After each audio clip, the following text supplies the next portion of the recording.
Hello दोस्तों, मैं प्रवीण स्वागत करता हूं हम लोग का चैनल मॉन्स्टर फिजिक्स में।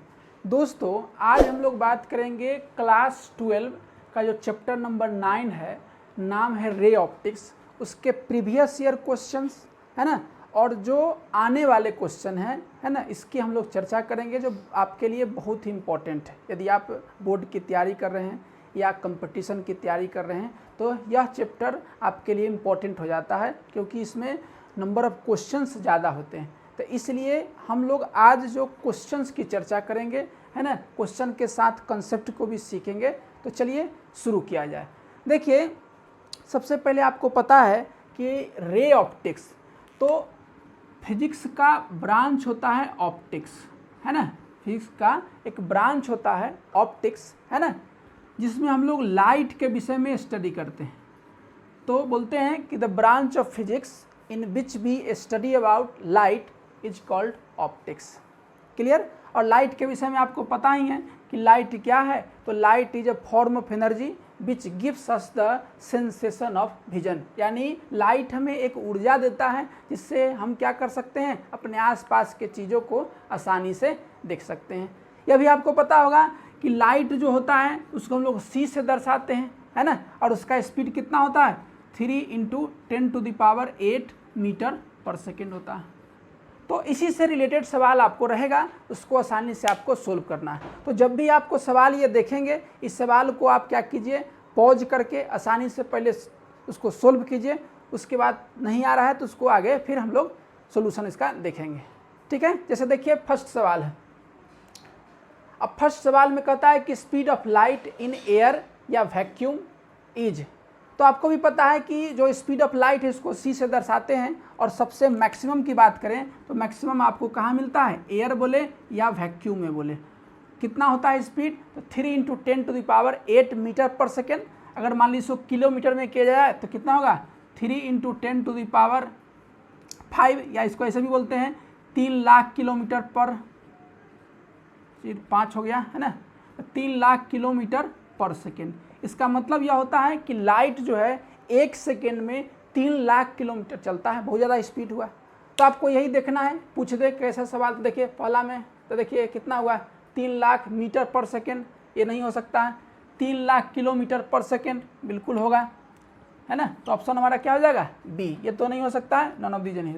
तो हमारा ऑप्शन क्या हो जाएगा, बी। बहुत ईजी सवाल है, लेकिन हम लोग धीरे धीरे बेस को बढ़ाएंगे और फिर टफ क्वेश्चन की तरफ भी चलेंगे। चलिए आते हैं फिर दूसरे नंबर के क्वेश्चन पर। दूसरे नंबर क्वेश्चन में कहता है which of the following phenomena are explained by using the ray of light. और आपको पता है कि जो हम लोग ऑप्टिक्स में आमतौर पर रे लेते हैं, यानी रे से आपको लाइट को दर्शाया जाता है। तो कहा जाता है कि उस रे की मदद से, है ना, using the ray of light, आप किस किस घटना को क्या कर सकते हैं, एक्सप्लेन कर सकते हैं। तो आपको भी पता है कि रिफ्रैक्शन। तो देखिए रिफ्रैक्शन में होता क्या है, रिफ्रैक्शन की बात करें, है ना, तो देखिए रिफ्रैक्शन, तो आपको पता है कि जब रिफ्रैक्शन की चर्चा होता है, जैसे मान लिया जाए कि देखिए रिफ्रैक्शन, तो लाइट क्या हो आया, है ना, और जिस मीडियम से आता है, मान लीजिए मीडियम 1 है और ये मीडियम 2 है, ठीक है। तो जब मीडियम को क्रॉस करता है, इसको ऐसे देखेंगे, जब मीडियम को क्या क्रॉस करता है तो वह लाइट क्या होता है, बेंड कर जाता है। लाइट क्या होता है, बेंड कर जाता है। इसी घटना को हम लोग रिफ्रैक्शन कहते हैं। यानी refraction is the that phenomena in which light bends when it passes from one medium to another medium. जब भी लाइट एक मीडियम से दूसरे मीडियम में जाता है, तब उसका पाथ जो होता है वह डेविएट कर जाता है, बेंड कर जाता है। ऐसी घटना को हम लोग रिफ्रैक्शन बोलते हैं। तो रिफ्रैक्शन को हम लोग निश्चित तौर पर रे से दर्शाते हैं। इसको बोलते हैं इंसिडेंट रे, ये हुआ रिफ्रैक्टेड रे, है ना। तो निश्चित तौर पर हम लोग इसका यूज करते हैं, रिफ्रैक्शन में भी ये रे ऑफ लाइट का यूज किया जाता है ना।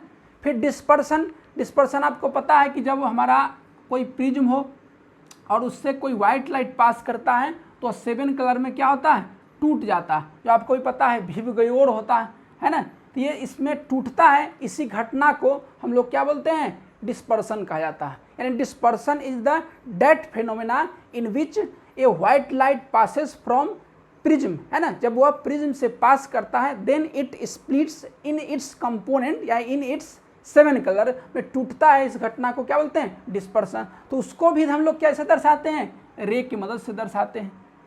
तो इसलिए रे ऑफ लाइट के लिए डिस्पर्सन भी जरूरी है। उसके बाद फिर बात करते हैं रिफ्लेक्शन। आपको भी पता है कि रिफ्लेक्शन क्या होता है।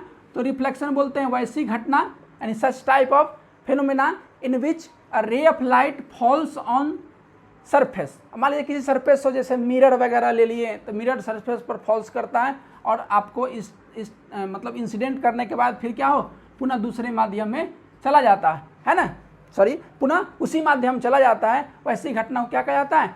रिफ्लेक्शन। यानी रिफ्लेक्शन में बोलते हैं कि रिफ्लेक्शन वह घटना है जब कोई लाइट फॉल्स करता है कहाँ? किसी सरफेस पर और पुनः वापस उसी माध्यम चला जाता है। इस घटना को रिफ्लेक्शन कहा जाता है। क्लियर? तो इसको भी दर्शाने के लिए आपको रे की आवश्यकता होती है। इसका ऑप्शन कौन हो जाएगा सही? ये डी हो जाएगा। क्लियर? क्योंकि कह रहा है कि which of the following phenomena are explained by using the ray of light. यानी रे ऑफ लाइट की मदद से आप क्या क्या घटना को प्रदर्शित कर सकते हैं? तो रिफ्रैक्शन कर सकते हैं, डिस्पर्सन कर सकते हैं, रिफ्लेक्शन कर सकते हैं, और है ना। तो इस प्रकार से देखिए कि सब के सब हो गया। क्लियर? चलिए, तो यही ध्यान में रखना है। छोटा छोटा सवाल भी आ सकता है। चलिए अब आते हैं क्वेश्चन नंबर 3 है, इसको आप पॉज करके सोल्व कर सकते हैं।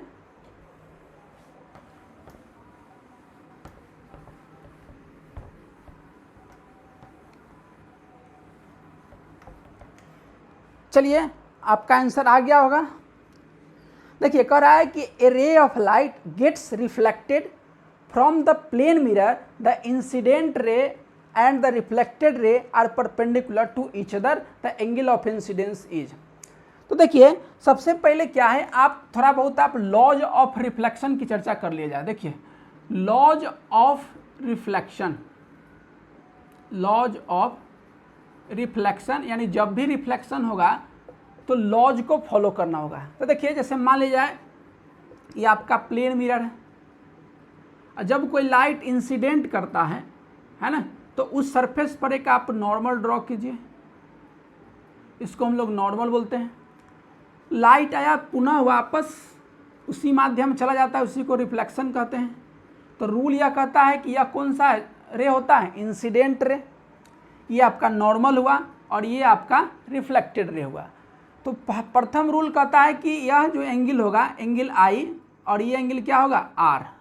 यानी कहता है कि एंगल ऑफ इंसिडेंस और नॉर्मल के बीच जो एंगल बनता है उसको एंगल ऑफ इंसिडेंस कहते हैं, और रिफ्लेक्टेड रे और नॉर्मल के बीच जो एंगल बनता है उसे क्या बोलते हैं? एंगल ऑफ आर कहते हैं, यानी रिफ्लेक्टेड रे एंगल बोलते हैं। तो प्रथम रूल तो यही कहता है कि एंगल आई जो होगा वह एंगल आर के बराबर होगा, यानी एंगल ऑफ इंसिडेंस और एंगल ऑफ रिफ्लेक्शन क्या होगा? बराबर होगा जब कोई भी रिफ्लेक्शन होगा। दूसरा बात यह कहता है कि आई, एन और आर सब एक ही प्लेन में लाई करता है। तो यही आपको 2 लॉज है, उसको आपको ध्यान में रखना है। क्लियर? अब देखिए, अब सवाल पर आते हैं। सवाल में कहता है कि ray of light gets reflected from the plane mirror, the incident ray and the reflected ray are perpendicular to each other. अब जैसे मान लिया जाए कि देखिए, कह रहा है कि इंसिडेंट रे और रिफ्लेक्टेड रे किसी सरफेस पर जब रिफ्लेक्शन होता है तो दोनों आपस में क्या होना चाहिए? नॉर्मल। देखिए, जैसे a ray of light gets reflected from the plane mirror, the incident ray, ध्यान दीजिए, incident ray and the reflected ray are perpendicular to each other. जैसे मान लीजिए कि यहाँ से लाइट आ रहा है और ये कौन सा हुआ? Incident ray. अब देखिए, ये मान लीजिए क्या होगा कि एक नॉर्मल यहाँ ड्रॉ करेंगे, अभी जस्ट हमने पढ़ा, ये नॉर्मल होगा। उसके बाद क्या होगा? ये लाइट इधर जाएगा, तो ये हमारा रिफ्लेक्टेड रे हुआ। अब कहता है कि ये दोनों के बीच में कितना एंगल बन रहा है? तो 90 डिग्री का। क्लियर? तो आपसे पूछा जा रहा है कि बताइए एंगल ऑफ इंसिडेंस कितना होगा। तो आपको भी जस्ट बताएं कि एंगल ऑफ इंसिडेंस बोलते हैं कि इंसिडेंट रे और नॉर्मल के बीच जो एंगल बनता है उसको बोलते हैं हम लोग एंगल ऑफ इंसिडेंस। तो अब मान लीजिए ये एंगल कितना बना? थीटा। तो निश्चित तौर पर लॉज के अनुसार से ये भी कितना होगा? थीटा। और दोनों एंगल का सम कितना है? 90। तो यहाँ से लिखेंगे क्या कि थीटा प्लस थीटा बराबर कितना होगा? 90, यानी 2 थीटा बराबर 90। इसलिए थीटा का वैल्यू कितना होगा? 45। क्लियर। तो इस तरह से हमारा एंगल ऑफ इंसिडेंस कितना होगा, एंगल ऑफ इंसिडेंस आपका 45 और इतना ही आपको एंगल ऑफ रिफ्लेक्शन भी होगा। तो देखिए कितना होगा, तो इसमें से ऑप्शन कौन होगा, सी। क्लियर। तो इस तरीका से आप क्या कर सकते हैं, आसानी से सोल्व कर सकते हैं। अब आगे बढ़ते हैं अगले सवाल की तरफ। अब देखिए, अब ये क्वेश्चन है क्वेश्चन नंबर 4। क्वेश्चन नंबर 4 में कहता है कि the laws of reflection are valid at each point on any reflecting surface which is plane होगा या कर्व होगा या आइदर प्लेन या कर्व दोनों होगा या नॉन ऑफ दीज। क्लियर। तो आपको ये बताना, देखिए कहता है कि the laws of reflection are valid. तो अभी जो हमने लॉज ऑफ रिफ्लेक्शन देखा कि आई बराबर आर होगा, angle of incidence, reflected ray, normal, all line the same plane, ये कहाँ वैलिड होगा। तो रिफ्लेक्शन तो कहीं भी हो सकता है। जैसे देखिए मान लीजिए कि बात किया जाए कि आपका प्लेन सरफेस, यानी मान लीजिए कि आपका प्लेन मिरर हो गया, तो आपको पता है ये इंसिडेंट रे, यहाँ का नॉर्मल ड्रॉ होगा, फिर ये रिफ्लेक्टेड रे। क्लियर। तो ये सरफेस प्लेन है तो इस पर भी वैलिड है। क्लियर। फिर मान लीजिए कर्व की बात करें तो कर्व मान लीजिए आपका हो गया कन्वेक्स मिरर, तो कन्वेक्स मिरर में भी होता है, जैसे यहाँ पर आया, फिर आप यहाँ एक नॉर्मल ड्रॉ कर सकते हैं, फिर आप क्या कर सकते हैं, रिफ्लेक्टेड रे बना लिए, तो ये आपका incident ray, reflected ray, angle आई बराबर एंगल आर, तो ये कर्व सरफेस पर भी वैलिड होता है। अगर मान लीजिए आप क्या बना रहे हैं, कनकेव मिरर बना रहे हैं, तो कनकेव मिरर के लिए भी वैलिड है। बस कुछ नहीं करना, यहाँ से आया इंसिडेंट रे, वहाँ एक आप क्या कीजिए, नॉर्मल ड्रॉ कीजिए, फिर इधर गया तो क्या हो, reflected ray, incident ray, angle I, angle are. कहने का मतलब यह हुआ कि लॉज ऑफ रिफ्लेक्शन या सिंपली रिफ्लेक्शन जो है किसी सरफेस पर वैलिड हो सकता है, बस उसके लॉ जो है वह क्या होना चाहिए, फॉलो होना चाहिए, है ना। एंगल आई बराबर एंगल आर हो, तो कहता है कि the laws of reflection are valid at each point on any reflecting surface. वह सरफेस कैसा होना चाहिए, तो प्लेन भी हो सकता है, कर्व भी हो सकता है, कर्व में आपको कन्वेक्स और कनकेव दोनों हो सकता है। ठीक है, तो यहाँ से कह सकते हैं आइदर प्लेन हो या कर्व हो। क्लियर। तो कौन सा ऑप्शन होगा, ऑप्शन नंबर सी। क्लियर। चलिए अब देखिए आगे जो क्वेश्चन है उसको आप पॉज करके सोल्व करने की कोशिश कीजिए। कह रहा है कि ये स्फेरिकल मिरर है, is emerged in water, it's focal length will be. कह रहा है कि कोई स्फेरिकल मिरर हो, मतलब मान लीजिए कि आप कन्वेक्स मिरर हो या कनकेव मिरर हो, उसको क्या करना है, वो घर में है मतलब मिरर ले लीजिए और उसको एक क्या कीजिए, बाल्टी में डुबा दीजिए जिसमें पानी भरा हो। तो कहता है कि क्या डुबाने से, यानी जब उसको पानी में डुबोएंगे तो उससे क्या होगा, जो फोकल लेंथ बढ़ जाएगा या घट जाएगा या उतना ही रखेगा, इसमें से कुछ नहीं होगा, ये आपको बताना है। क्लियर। तो इसको देखिए, तो देखिए आपको भी पता है कि कोई भी जो मिरर हुआ, जैसे मान लीजिए यही कनकेव मिरर हुआ है ना, तो इसका फोकल लेंथ, पहले तो फोकस ये हुआ। देखिए फोकल लेंथ पर भी थोड़ा सा चर्चा कर ली जाए। देखिए फोकल लेंथ कहने का मतलब यह होता है कि वैसा मतलब कि जब मान लीजिए इनफाइनाइट से कोई रे आ रहा हो, है ना, तब वह क्या करता है, फोकस पर कन्वर्ज करता है, और कन्वेक्स के केस में डाइवर्ज होता है। कन्वेक्स के केस में क्या होता है, मान लीजिए ऐसा है तो वह डाइवर्ज होता है पीछे, है ना। तो कहने का मतलब क्या हुआ कि फोकस एक ऐसा पॉइंट होता है जहाँ पर लाइट कन्वर्ज करता है या डाइवर्ज कर सकता है। ठीक है, तो यह किस चीज़ पर निर्भर करता है, तो फोकस तो आपका किस पर निर्भर कर सकता है कि वह किस मतलब स्फेरिकल मिरर से बना है, उसका रेडियस ऑफ कर्वेचर क्या है, तो उसके फोकल लेंथ क्या है, उसको मतलब किस मीडियम में डुबो देने से उससे कोई मतलब नहीं है। तो कहता है कि spherical mirror is emerged in water, तो उसका फोकल लेंथ क्या होगा, जैसा है वैसा ही रखेगा। मान लीजिए इसका फोकल लेंथ 10 सेंटीमीटर है, तो है ना, मान लीजिए कनकेव का कितना होगा, नेगेटिव होगा, है ना, कन्वेक्स का पॉजिटिव होगा, तो जितना है उतना ही रहेगा। क्लियर। तो रिमेंस सेम, रिमेंस क्या होगा, सेम होगा। क्लियर।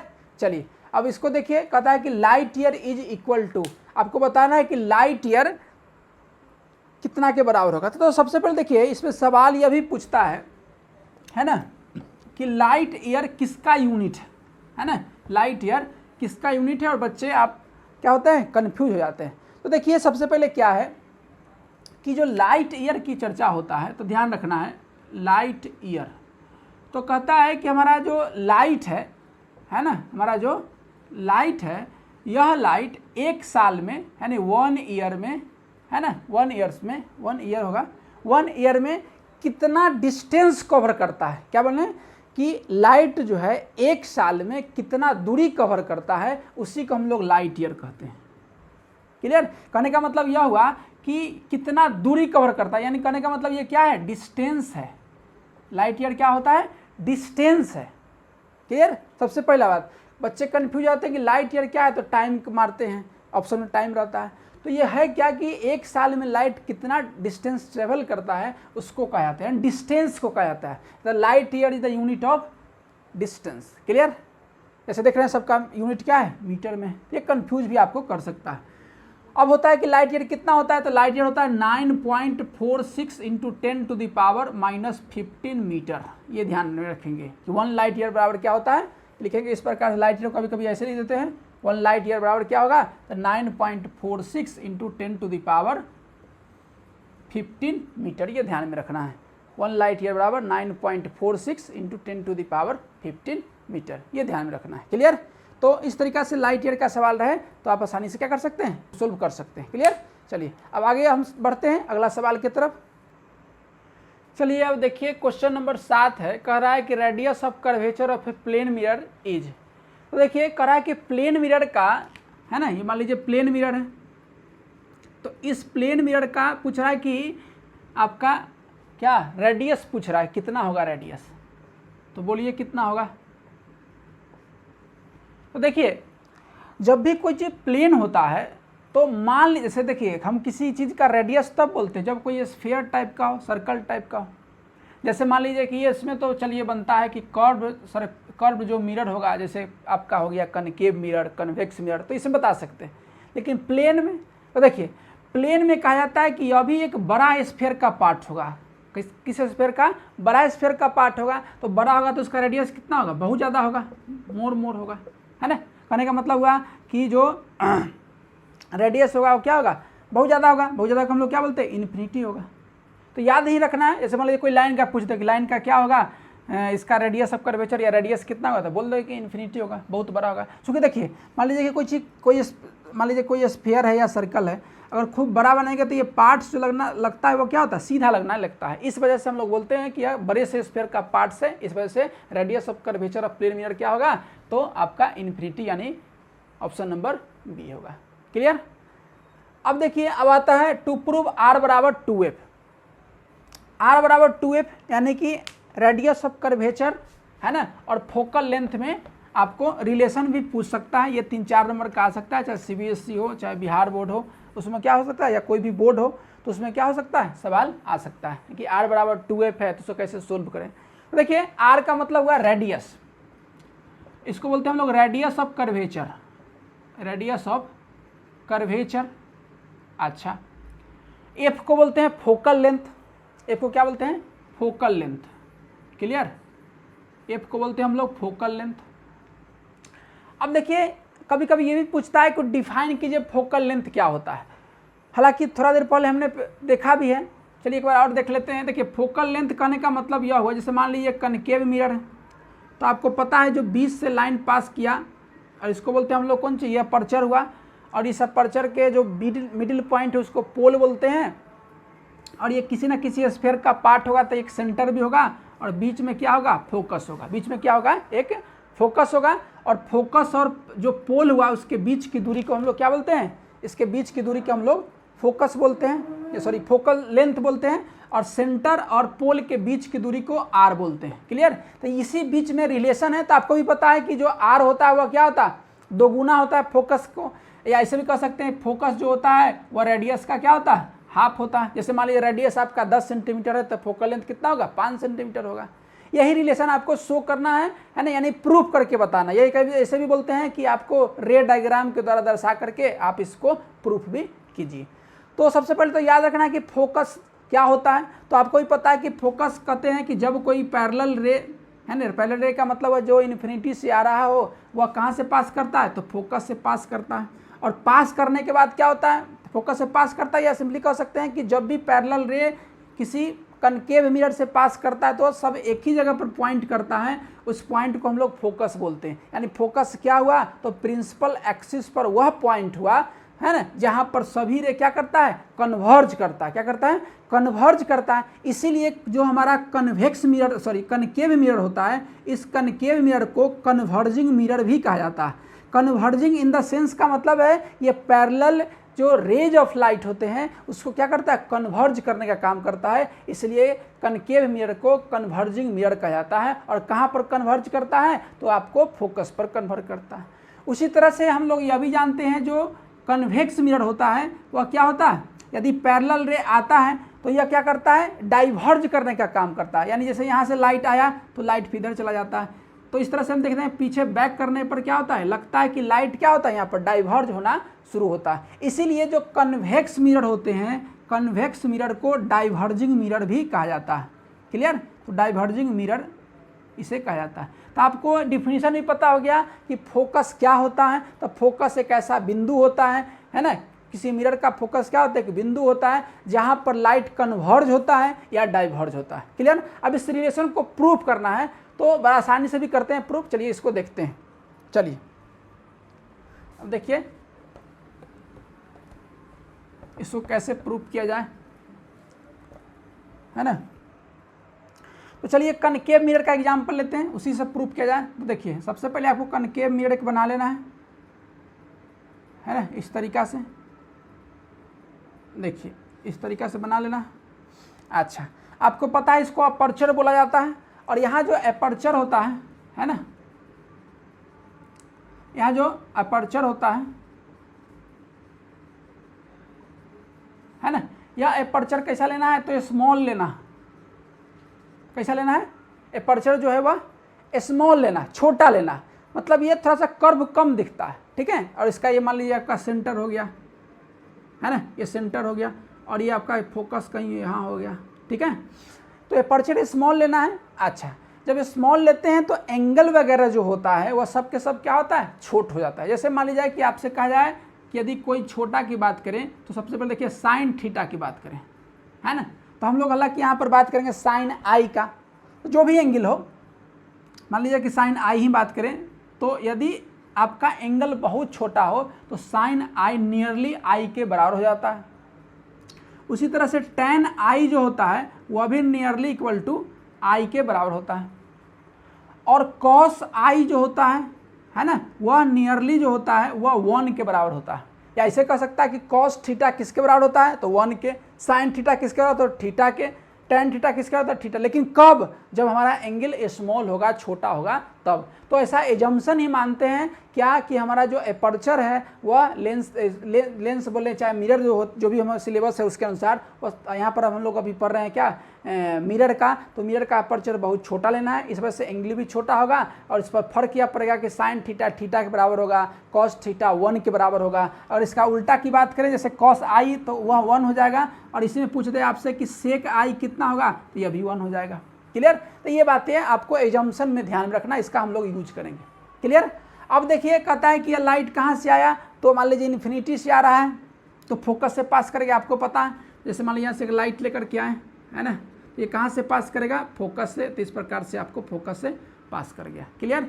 अच्छा, ये भी आपको पता है, हाँ चलिए फोकस से पास कर गया। ये भी पता है कि जहाँ पर आपको इंसिडेंट किया है वहाँ पर आप एक नॉर्मल ड्रॉ कर सकते हैं। तो देखिए यहाँ पर एक नॉर्मल ड्रॉ किया जा सकता है आसानी से, तभी आप एंगल आई और एंगल आर का जिक्र कर सकते हैं। तो देखिए ये कितना है, तो देखिए ये वाला एंगल कितना हो जाएगा, एंगल आई हो जाएगा, है ना। और आपको पता है लॉज ऑफ रिफ्लेक्शन से, ये इंसिडेंट रे, ये रिफ्लेक्टेड रे, तो ये भी एंगल कितना हो जाएगा, आई हो जाएगा। क्लियर। अच्छा, अब देखिए ये दोनों पैरेलल रे हैं, तो पैरेलल है तो ये अल्टरनेट एंगल से यह भी एंगल कितना हो जाएगा, आई हो जाएगा। क्लियर। अच्छा, उसके बाद क्या करना है, देखिए इस पर एक हम लोग पर देखिए, अब ये जो आपका ट्रायंगल का नाम दिया जाए, जैसे मान लीजिए इस पर हम क्या करेंगे, अगर इसको मान लीजिए एम पॉइंट दे दें और इस पर एक हम परपेंडिकुलर ड्रॉ करेंगे ऐसे, है ना। इसको बोलते हैं कि परपेंडिकुलर बाइसेक्टर का काम हो जाए। क्यों, क्योंकि ज़रा सा ध्यान दीजिए, देखिए कि यह एंगल आई और यह एंगल आई, ये मतलब CFM ट्रायंगल में देखिए आपका जो एंगल आई है और ये वाला एंगल दोनों बराबर हो जाएगा। इसका मतलब दोनों साइड बराबर हो जाएगा। तो इसका यदि हम अलग से डायग्राम बनाए तो देखिए यहाँ से ये क्या हो जाएगा, ये एक आइसोसेलेस ट्रायंगल हो जाएगा। ये वाला CFM एक आइसोसेलेस ट्रायंगल हो जाएगा। तो इस वजह से जब भी जैसे ध्यान रखिएगा कि जब भी आइसोसेलेस ट्रायंगल यानी कि जब दो साइड बराबर हो जाता है, जब एंगल बराबर हो तो दोनों साइड बराबर होता है, उस समय यदि आप क्या करिए, एक परपेंडिकुलर ड्रॉ कीजिएगा तो वह बेस को क्या करता है, बाइसेक्ट कर देता है, आधा आधा में बांट देता है। इसका मतलब यदि हम ये परपेंडिकुलर ड्रॉ करें, मान लीजिए ये इसको हम लोग मान लें एन कर दिए, चलिए एन क्या कर दिया जाए, ये तो पोल है ही, तो इसका मतलब है कि यदि F N perpendicular to C M होगा तो निश्चित तौर पर सी एम जो है वह आधा आधा में बट जाएगा। जरा सा ध्यान दीजिए, देखिए यहाँ पर सी एम जो हो जाएगा है ना, सी एम जो होगा वह रेडियस के बराबर हो चुकी है, सेंटर है, और सी पी भी रेडियस के बराबर हो जाएगा, तो सी एम क्या हो जाएगा, आर के बराबर हो जाएगा। इस वजह से हमारा जो ये सी एन हो जाएगा, यानी उस हिसाब से यदि देखें कि सी एन कितना होगा तो वह आधा हो जाएगा रेडियस के। इसको जरा सा अलग ट्रेंगल में बनाया जाए तो देखिए जरा सा कैसे बनाएंगे, ऐसे है और इस प्रकार से, देखिए तो ये आपका क्या हुआ 90 डिग्री हुआ, और ये एन है, ये सी है, एफ है, तो ये कितना होगा r/2। हमें क्या चाहिए, ध्यान दीजिए, मान लीजिए जो सी एफ है उस सी एफ को हम लोग y मान लेते हैं, क्या मान लेते हैं उसको, y मान लेंगे, सी एफ को कितना मानेंगे, y मान लेंगे। हमको किसी भी तरीक़ा से एक रिलेशन चाहिए, तो देखिए ये भी पता है आपको एफ पी कितना होगा, तो एफ पी जो होगा वह फोकल लेंथ के बराबर होगा। तो इस हिसाब से यदि देखा जाए हमें y का रिलेशन चाहिए, तो देखिए लिखेंगे कि y बराबर जो होगा वह क्या होगा, सी पी आर होगा, सी पी लिखें कि नहीं, लिख लीजिए, नहीं लिखें तो सी पी बराबर कितना होगा, एक मिनट यहाँ पर, अच्छा ठीक है, सी पी भी आर होगा और सी एम भी आर होगा।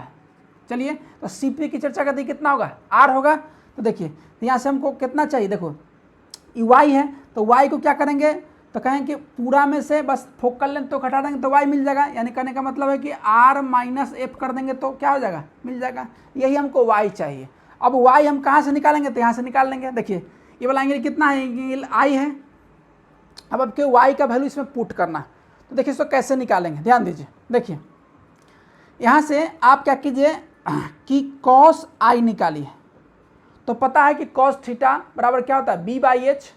तो यहाँ से देखिए ये आपका क्या हो गया, h हो गया, और ये आपका ये p हो गया, तो ये b हो गया, तो कितना हो जाएगा r/2 अब बटा में h, यानी इतना हो जाएगा।